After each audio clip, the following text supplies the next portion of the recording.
Well, we have a great discussion in store for you today. It's my friend and fellow student of Rene Girard, human rights activist, film producer, general great guy, also karate champion, Jason Jones. How you doing?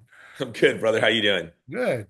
Hey, it's Christmas. Last time this year we did an epic dialogue about Mary and all kinds of fun things with Gil Bailey and Jerry Yeah. Boyer. That was a lot of fun.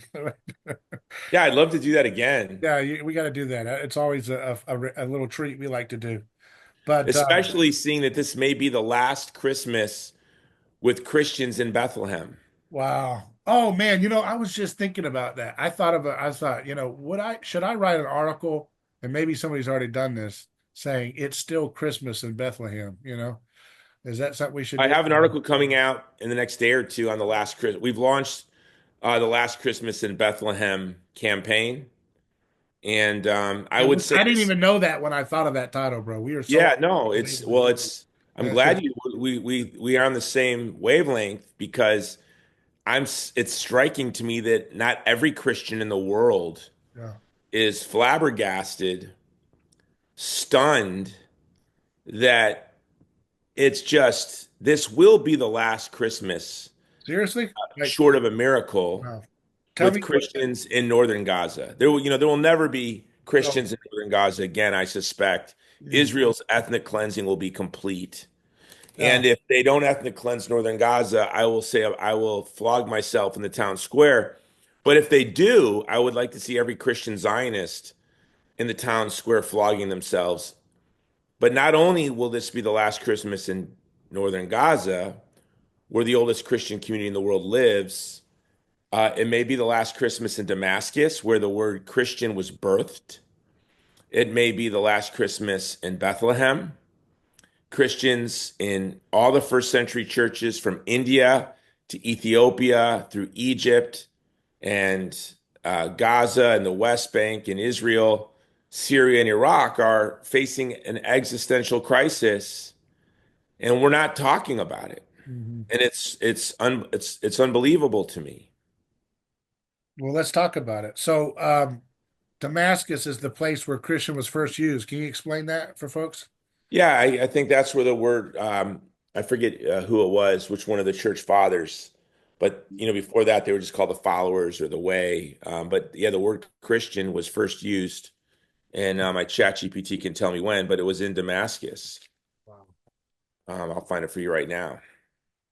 So you're saying that this could be the last Christmas for a lot of folks, actually, if this thing doesn't get some sanity to it, right? Yeah, and then what does that mean for the rest of us Christians around the world? What will Christmas mean? Fulton Sheen, the great Catholic bishop, Emmy Award winning television host from the 50s, said that the foundation of solidarity in the world is Christians' concern for other Christians. Yeah. Paul's letters, over 70% of the time, when he exhorts his fellow Christians to pray, fast, and tithe, it is for the persecuted church. And I Right. often wonder who wasn't persecuted when Paul said that. Like, who was like, yeah, I'll pray and fast and tithe for others. But it's as if the whole early church was thoughtful of those who had it worse. Right. And here in the West, we could fetch because Starbucks says happy holidays instead of Merry Christmas. But then um, we're silent at the Yeah. eradication of entire Christian communities. We're silent when Christians in Gaza are starving to death. We're silent when Christian women stepping out of mass in Gaza are shot by Israeli snipers. We're silent when 2,000-pound bombs are dropped from American made fighter jets onto churches in Gaza, which they've bombed every church. And shrapnel rips apart the tender flesh of women and children. The majority of the casualties in Gaza are between the ages of 4 and 9. The majority of casualties in Gaza are children between the ages of 4 and 9. Now, again, And I want to stop just because this is what the neuro programming has been for decades. There are certain Fox News program minds right now that just heard you say that, and they said, well, that's the unfortunate consequence of these cowardly Muslim extremists who hide behind 4 and 9 year olds, 4 through 9 year olds.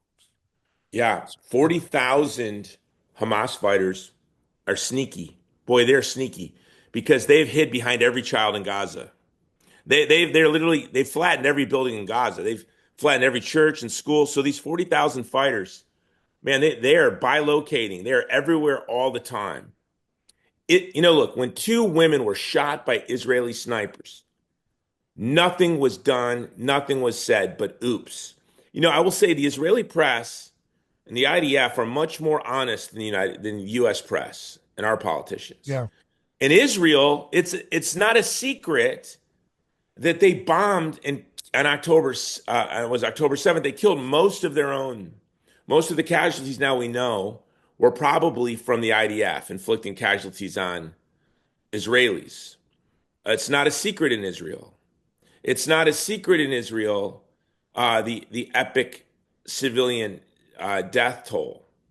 It's not a secret in Israel that they're raping Palestinians and they're shooting and double tapping children. Mm. Not a secret at all. And What's I always double hate tap? bringing this What's stuff double up. tapping? Oh, I apologize. I'm a former infantryman. It's when you shoot somebody who's dead or wounded again and again and again.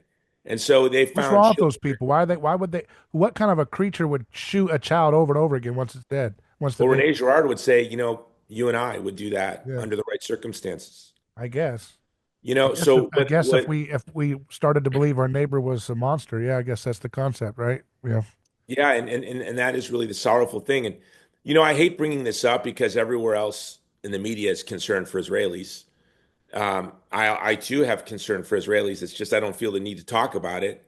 When there's a full-fledged ethnic cleansing happening in Gaza.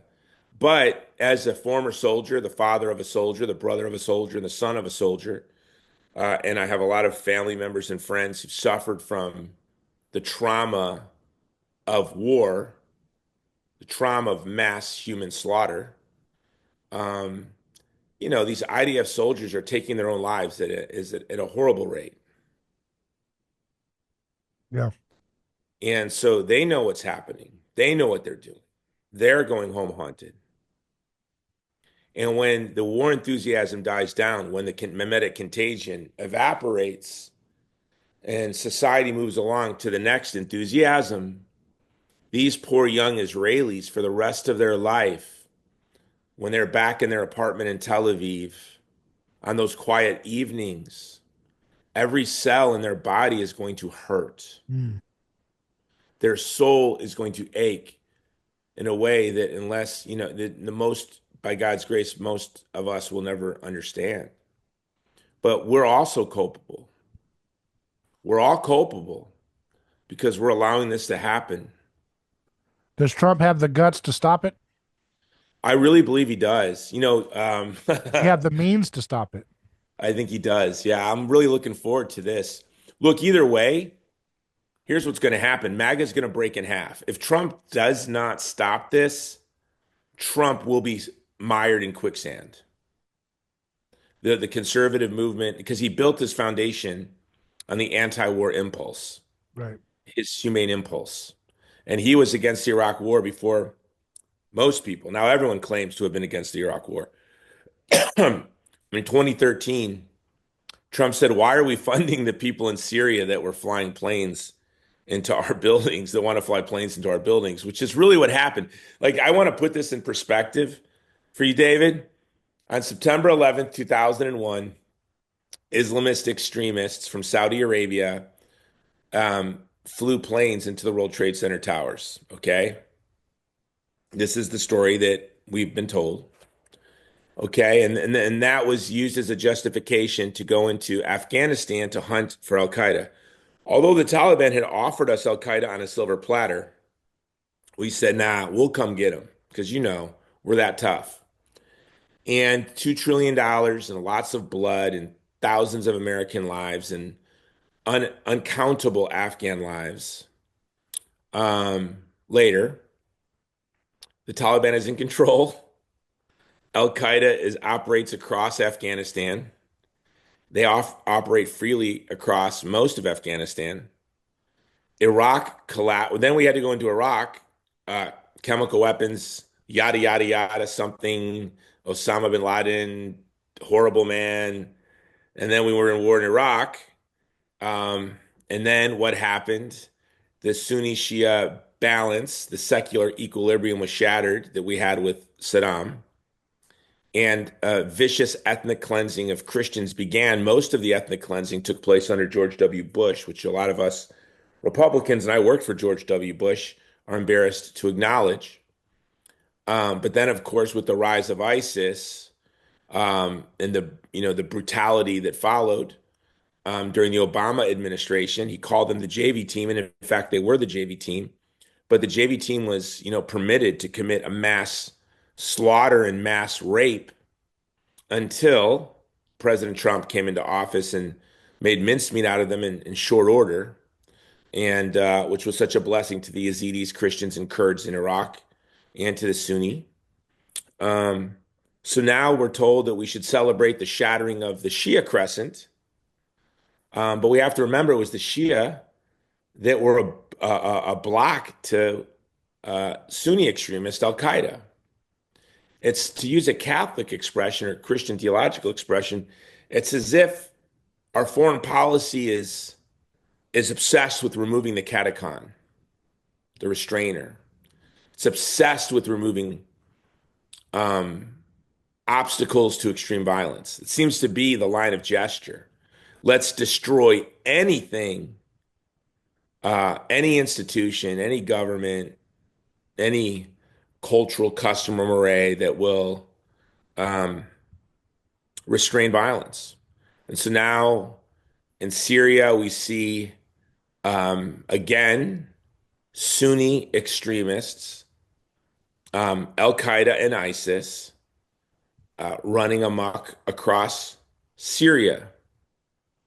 We see it's not as bad as I might have expected, but it's not over yet. But it's the Christians are frightened.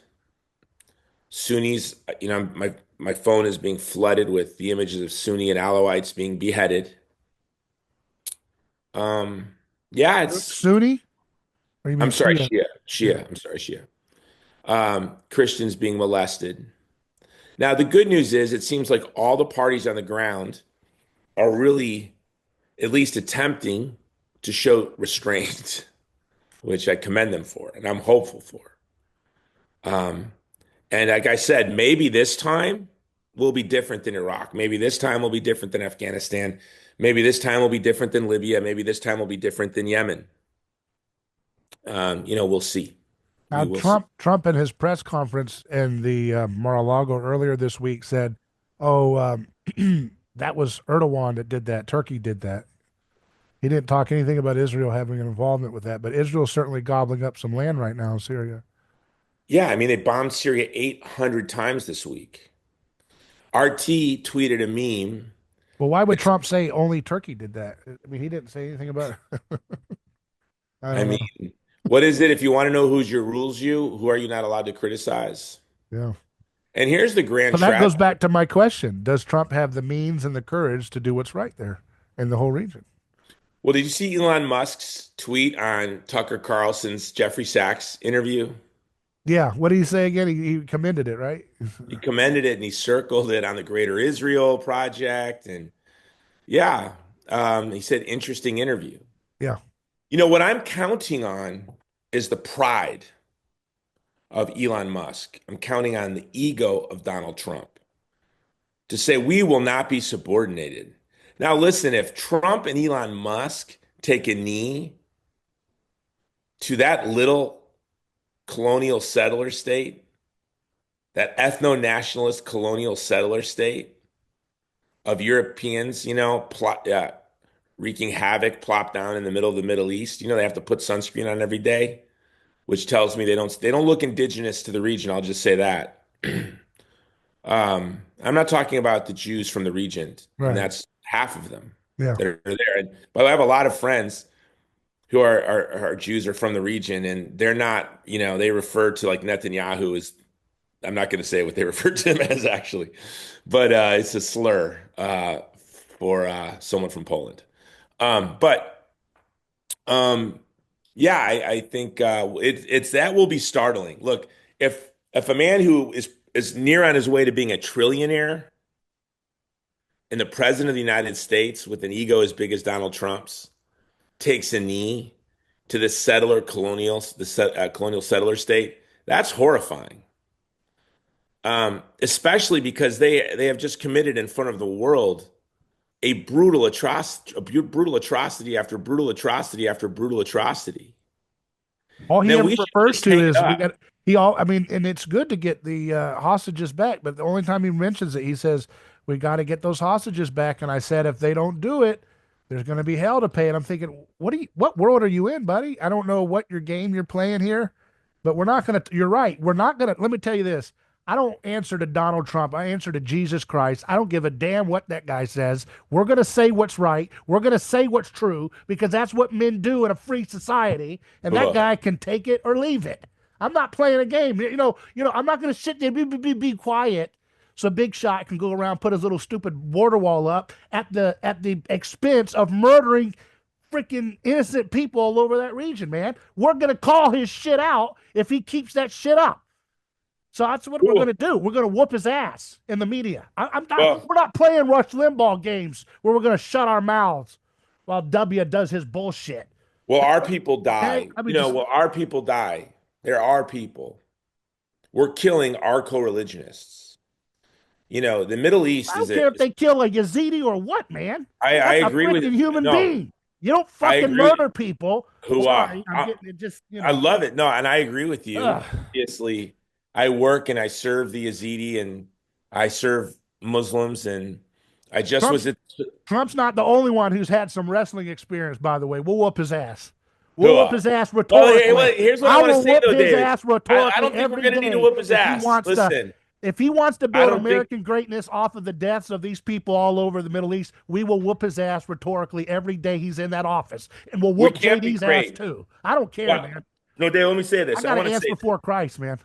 I want to say this though. I think you're jumping the gun a little, my man. I think Trump's going to be there for us. Good. Now, if he's not, there'll Well, be good. hell. Then he'll respect what I'm saying now, then, won't he? At the Yeah, he very least. will. There'll be hell to pay. He needs to know that. It's over. It's checkmate because he's going to have the rhinos, the never Trumpers, the deep state, the Democrats. And if you delete the most principled people from your movement, all you have are those that support you because they perceive that you will advance Yeah. their own economic interests. Right. Then what is left? And you're right. So this is the question. Will Donald Trump be the president of the United States, or will he be mayor of Capital City? That's a Exactly. Hunger Games reference. So Yeah. this is my worry. Is he going to allow in the other districts, are we going to continue to allow the CCP to round up Congolese children to harvest cobalt till they die so that they can make solar panels and electric car batteries in Chinese occupied East Turkestan with Uyghur slaves? Is this war in Ukraine going to continue with a million casualties? Is this genocide? It's not a war. It is not a war in Gaza. It is slaughtering fish in a barrel. Half of the population of Gaza are children. That Hamas never won a majority of the vote in Gaza, and the last election was 2007, and half of Gaza was born after Yeah. 2007. No, they have And no so, right. what percentage was even of age to vote in 2007? And so, listen, if Trump, I don't need mayor of Capital City who's like, your streets will be safer, there'll be no fentanyl in your schools, the trans won't be reading Exactly. story hour to your kids. Yeah, that's all very important to me. That's a But yeah. you're right. I'm not going to say that's great. And if all I have to do Just to shut up have about it that is to use my taxpayer money to to kill people. melt families. Yeah. Fuck that. I've been in combat, I've been in war zones, and I have seen it and I have smelled it. And it is the worst. I'm going back to the region in less than 3 weeks. And what haunts me is not what I'm going to see while I'm there. It's what I'm going to bring back with me when I leave. because when you're there, you're there, you're working. I'm going to Yeah, have your camera adrenaline crews. and everything. Yeah. You have adrenaline. I'm going to have camera crews. I'm going to be focused on my work. But then what happens is still to this day, um, from 2016 when I was in Iraq and 2017, um, following behind the Peshmerga as they fought ISIS, and I saw the Yazidi villages. I smelled the flesh in the buildings that were left burning by ISIS as they retreated. I attended Yazidi funerals, which was a great honor because they don't normally allow folks to do that. And they asked me to participate. And these were mass, these events were because they just will be able to come back to their homes. And now I'm going to be going back to the region. Pretty much, I'll be there for a bit, and I'm going to be pretty much everywhere, I hope. Everywhere I can go, I'm going to be documenting what's happening. And I am hopeful. And you know what, David, is you have an influential audience. I know who some of your regular viewers are. All of us need to leverage every bit of influence we have for these people. Every bit. I just had somebody yesterday who said, "You're going to be canceled in 6 months from now." I said, "In 6 months from now," they're like, "I can't believe you're getting away with this now," with who my friends are, and I still get to go on different shows that I go on that are kind of mainstream. I said, if in 6 months this war's still going on, I'm canceling all of them. They don't need to Exactly. cancel me, Yeah. right? Because there will be nobody left in Gaza. We're sick of this stuff, man. And You so what can't. do I Yeah. care? What do I care if What these do I people care? What might? does it care what your book deals are, man? What's it care how many times you get to go on a big show? That doesn't mean nothing. When you stand before the creator, he's not going to say, "Hey, Jason, I'm going to give you a pass for looking the other way because you went on X, Y, and Z big show. That was cool." He's not going to say, "I know you had to get that big publishing firm to get you your new book deal, or I know you had to get this speaking gig, and I know that's why you didn't talk about those kids being melted." He's not going to say that. He don't play the way we do. He Yeah, doesn't you play the way think I'm we going to think. change? I'm going to, but and David, I don't think it works that way. You know what Gerard taught me is that we deify our victims. Yeah. Resurrections happen now faster than they used to. You know what I mean? Yeah. Like they crucify you and they resurrect you in the same decade. Yeah. Like I just don't even care. By the way, I don't care. I have 7 children, uh, uh, 3 grandchildren, maybe more. I'm not allowed to say on the way. I don't know, but I have 3 grandchildren, 7 children, and I get to have a sit with my wife and kids in the morning. We homeschool, and I get to have a croissant with butter, and I drink a coffee out of my. Look at this. I'm going to show off my cup. My wife's father made the movie trailer for The Last Dragon, that iconic 80s movie, Oh, which wow. I watched 1,000 times as a kid. So I ordered myself a Oh, Last that's Dragon cool. coffee. So I get to eat a croissant with butter. Why, what do they got? What did they have to give us? Nothing. Absolutely nothing. Yeah, I was thinking about that. Yeah. Like with AI now, by the way, if you know how to use it right, and there's a way to do it stupidly and there's a way to do it rightly. But the average Joe who's a 18-year-old kid now has the ability to have the same power as a CEO. You used to have like a secretary come in and give me a report, write a memo about this.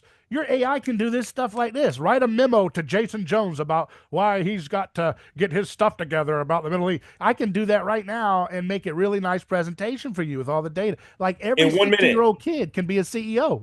It's awesome.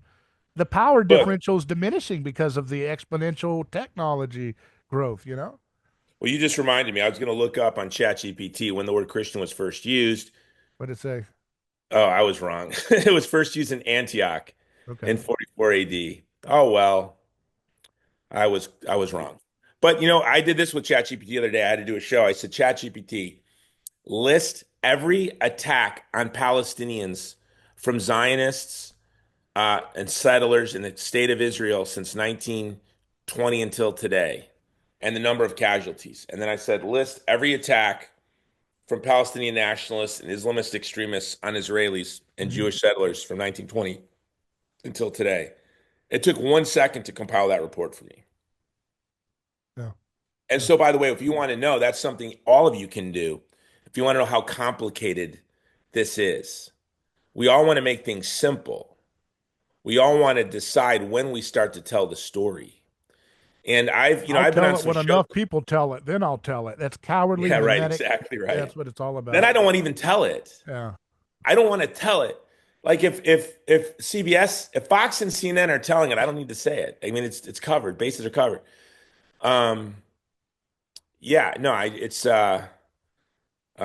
we recently went down to the border and we work with humanitarian. We partner with two shelters, one in Juarez and one in El Paso. Now, these are all for women who come here legally and they get humanitarian parole, and they're pregnant women who've suffered threats of femicide or abuse or been rescued from human traffickers. And to be in our shelters, you have to have toddlers or be pregnant. What's Okay? femicide? That's where they kill you because you're a woman? Yeah. So if Oh, you go to Juarez, for example, it's very sad. I was just there 3 days ago. It's heart-wrenching. On the telephone poles, they will have blue crosses where a woman has been killed. The telephone poles are about every 10 feet, and every telephone pole has at least one blue cross. It's quite sad. hmm. But Catholic Vote did a story, so we delivered a truck to the shelter. They needed a big pickup truck because they carry, sometimes the women are in wheelchairs because they've been beaten. Hmm. The legs have been broken. They go into ravines to rescue these women from the rivers and things like this with their babies. And I have been a strong advocate for border security, for mandatory, simple e-verification, because I don't want migrants lured into a dangerous underground economy to be exploited. And I don't want my children to think they're smoking pot at a party and they die from fentanyl because it's laced with their weed. So yeah, of course, I want a secure border. But at the same time, migrants are not my enemies. The advocates of open border policies are the ones that the first victims of open border immigration crowd are the illegal migrants, the vulnerable migrants that get lured in and exploited and sex trafficked and beaten and abused and raped.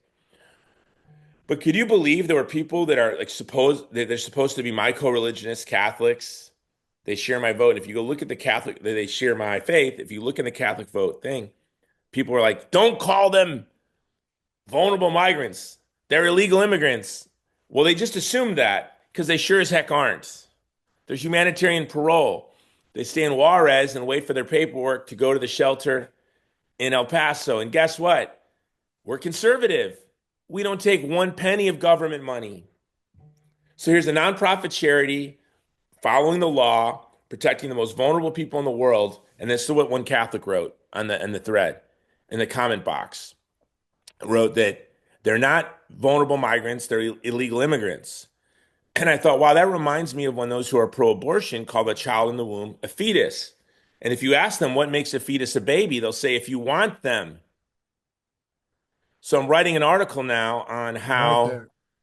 what's the difference between an illegal immigrant with a fetus in her womb and a migrant with a baby in her womb. You see? Hmm. The devil's a judo master in this He is a judo. dehumanization. Yeah, and he's got layers of his deceit on every trap, Yeah. every it's so complicated, but it's, love is the answer, Christ is the answer, and it's a weird thing where, man, it is a lonely road to really do the truth and tell the truth and live the truth and speak the truth because you really there's no rest for the weary. There's no place for you to lay your head when you really fight for all the human beings that. And Jesus said, I will separate the sheep from the goats based on who took care of the naked, who took care of the hungry, who took care of the vulnerable, the person in prison.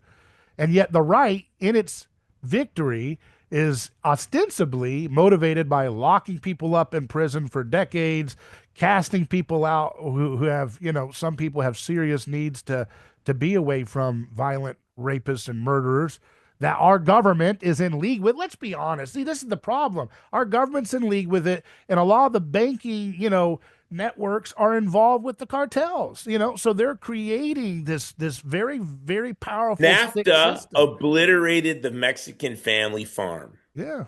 So these young men, and sometimes old men, very old men, whose fathers and grandfathers were the pillars of their little village, Yeah. they funded the parties and the festivals and they tithed to their parish.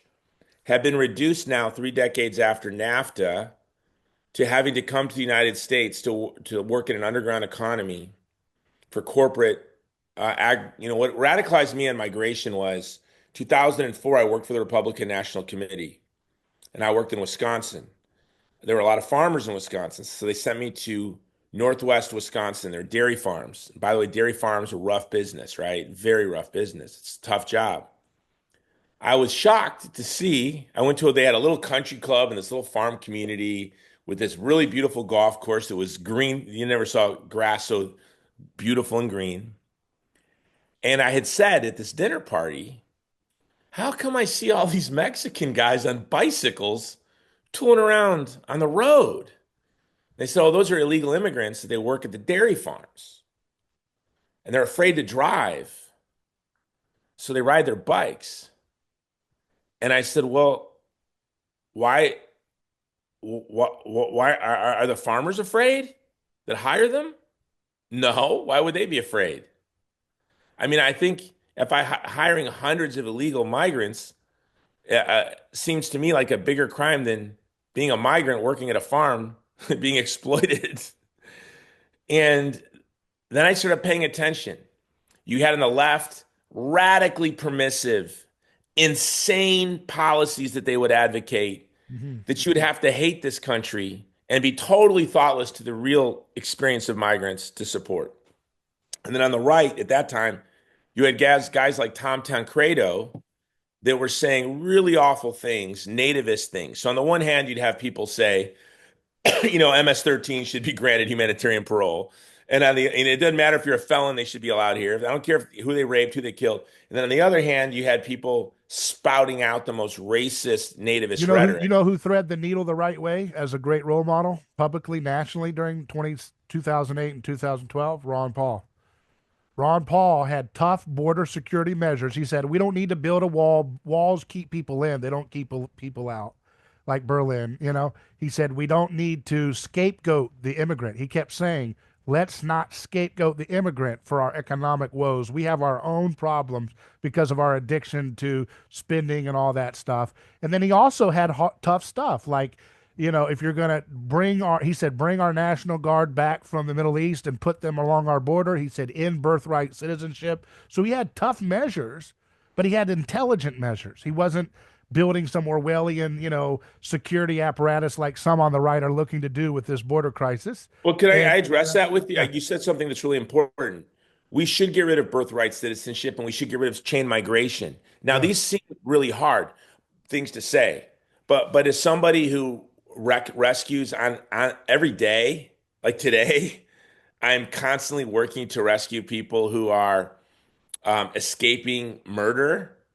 And then we have to put them in safe houses for years and years and years. Or in Iraq, there are still Yazidi in Iraq 10 years later in internment camps. Yeah. This is a reality. So we don't have the ability to grant all the humanitarian parole visas we need because of birthright citizenship and chain migration.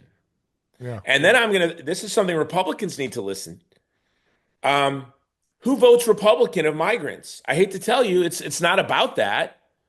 But chain migration and birthright citizens they vote Democrat. Humanitarian parole, they vote Republican. Think of the Afghans, think of the Vietnamese, think of the Cubans, right? Think of the people that come from Africa. They're coming here because America saved their life. They will fight for the American way of life more than you or I will. An Afghan gentleman who my organization rescues, actually an American citizen who got trapped in Afghanistan rescuing his wife during the fall. We were able to evacuate him and his wife. And in 10 years, he came here with $2. And in 10 years, he owned his own 7-Eleven. Now he's about to own a grocery store and a big chain that just gave him a 8-figure loan to start a grocery store. He's in his early 30s, came here with $2 in his pocket, has had no formal education. When he first came here, he rode his Uber. He had the American flag in his Uber flying behind the Uber. He loves this country. He wants to run.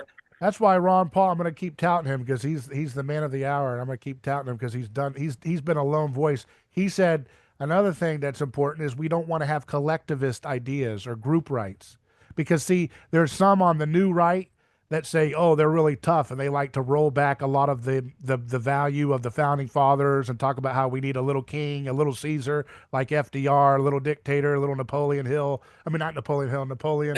And then you got other people who are like, no, migrants are coming here, like you just said, to build a business and stuff. But guess what? That's what happens when you have these totalizing collectivist notions of people. Oh, they are this or they are that. No, they're human persons, and there are tendencies that we don't want to be totally abstract individualists. There are tendencies in ethnic cultures. That's how cultures work. There are cultural tendencies. They don't do polka in the Congo. They do polka in Poland, right? So there's different musical flavors, everything, ways of looking at life. But at the end of the day, people still have a human personhood, and people can choose to do great. And there are some people who are coming as immigrants who have more respect for the vision of the founders than the new young right online who's stuck on trying to create a little dictator, to save them. Oh, It's the interesting. integralism and the post-liberalism is Yeah. horrifying to me. Someone else though we need to give credit to is Pat Buchanan. Yeah. He wasn't as winsome as Ron Paul, but Pat was right on all the important issues. Yeah. And where I think maybe Ron supported NAFTA, GATT, and MFN for No, China. no, no. He was against NAFTA. Ron was Oh, against NAFTA. right on. So I And didn't know that. CAFTA and I all that. Yeah. supported it. I was one of those, you know, I was always anti-war. I worked for Pat Buchanan in the 90s. I thought being anti-war was more important than the economic stuff, but I thought he was off base on NAFTA and GATT and MFN for China, permanent MFN for China. But you go back and read Pat Buchanan's books, and he couldn't have been more right. He wasn't very winsome. He was funny and charming. You kind of wish rather than being born in Washington, D.C., he was born in Pasadena, California. He would have been president, Yeah. because he would say things and it would come across pretty harsh, but it was all humane. And Ron Paul did a better job of, he's a very humane person in it, and his charisma, and he We need was to get. loved. We need to. I'm going to introduce you to the Ron Paul Liberty Report. Go on with Ron Paul. Man, Yeah. I would be so honored. I gave him my first political donation while I was still in the army in the late 80s or early 90s. I think I sent him $100 or something like that. But Ron Paul is someone I greatly admire. And do you remember when the internet was actually wild, woolly, and free Yeah. in the late 90s, Yeah. early 2000s? Oh yeah. Ron Paul won every online presidential election. Do you remember that? Yeah. Yeah. Yeah. He I did. mean, he won every election Yeah. online. Yeah. When they would do a poll, Yeah. he won. Yeah. That means And people that were in the early days of the internet, they were yeah. out there seeking information, that were thoughtful. They loved Ron Paul. Do you know the first thing I downloaded from the internet, What's which is that? ironic? Maybe it's the best evidence I have that we live in the Matrix in a simulation, because it's just funny. I went to my computer lab at my university. I went to a community college, Leeward Community College, and I went to the University of Hawaii. When I got to the University of Hawaii, I got my first email. I got my email account at the UH, and never had a computer. At community college, I used a brother word processor. Then I got to use a computer with the word processing. That was much more. It was Word Perfect, I think, at the time. I didn't have Word, and it was just like magic to me. And I went to the computer lab, and I was trying to get a copy of Bastiat's The Law. Couldn't find it. I was able to print it off the internet. It's like the first thing I did on the internet was look for Bastiat, the libertarian French 19th century libertarian economist book, The Law, and I printed it and I remember thinking, this is the birth of a new era in freedom. And when now we look back, that seems really naive to think that this would have um, not been used to form and control us. And God knows what AI is going to be, how AI is going to be weaponized to form and control public opinion. Um, but yeah, those of us who are thoughtful to the dignity of every human person and desire that we all flourish together as a human family have our work cut out for us. And Christ is winning. He's got the worst team on the field that he has to execute his plan through, but he's winning. As Chesterton says, we're ignorant and brave, and we have wars we hardly win and souls we hardly save. Well, thanks, Jason Jones, for coming on as always, and tell people where they can support your work and watch some of the content that you've already produced about the folks who are being forgotten by many people, even those who should know better in the Middle East. Our website is vulnerablepeopleproject.com, vulnerablepeopleproject.com.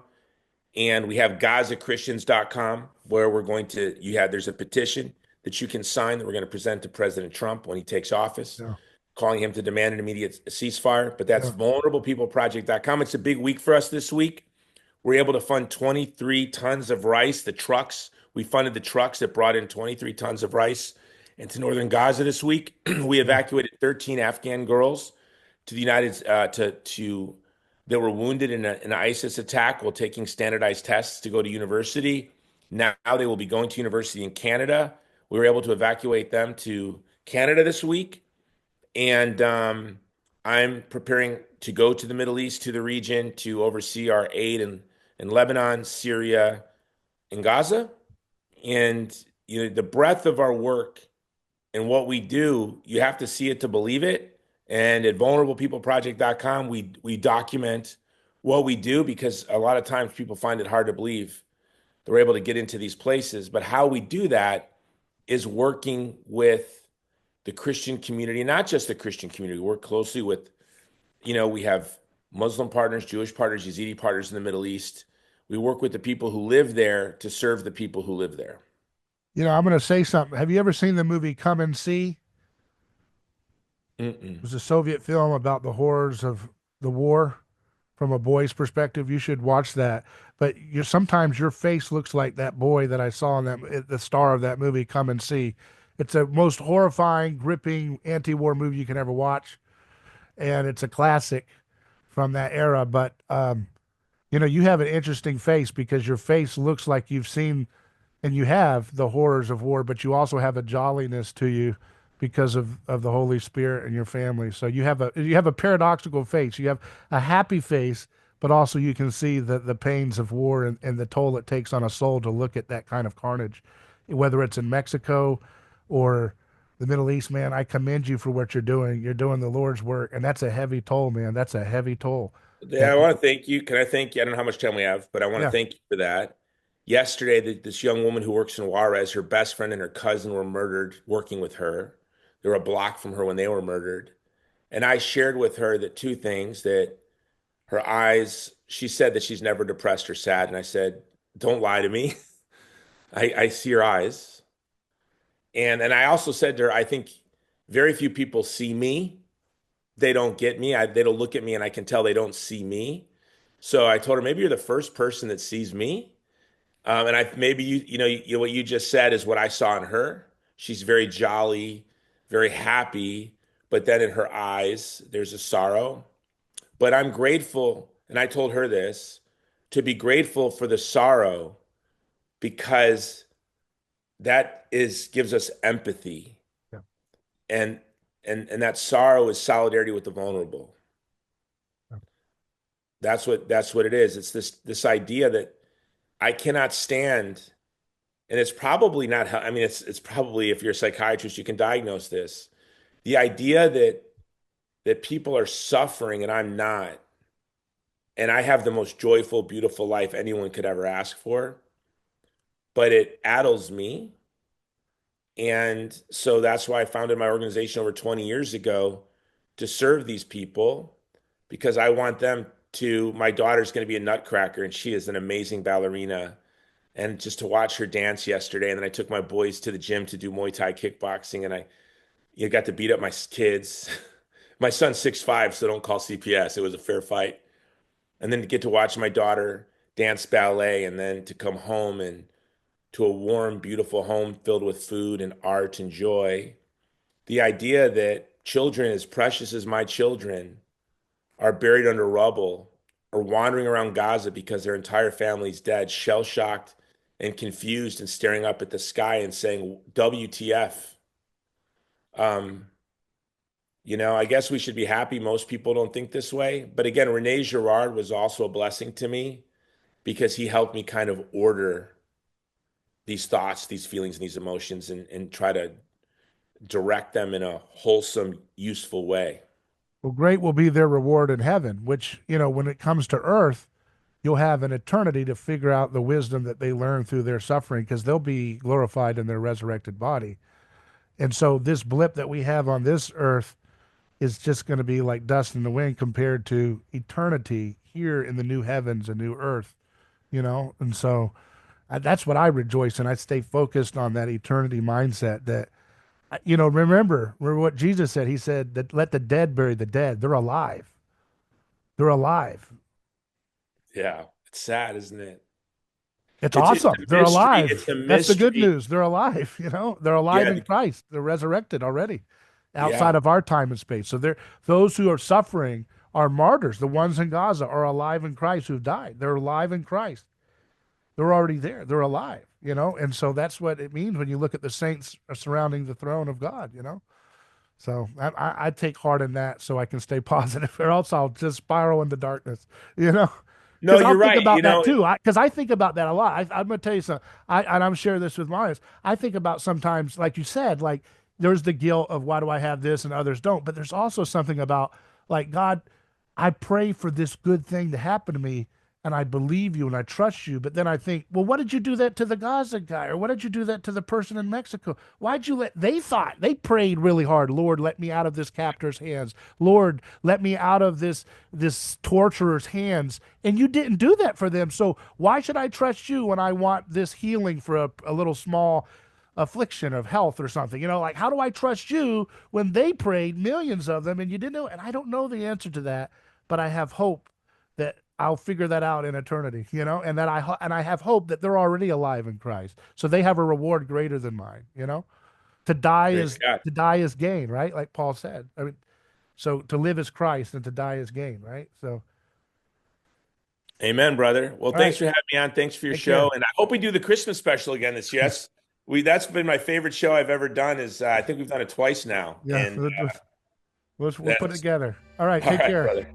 God bless. All right.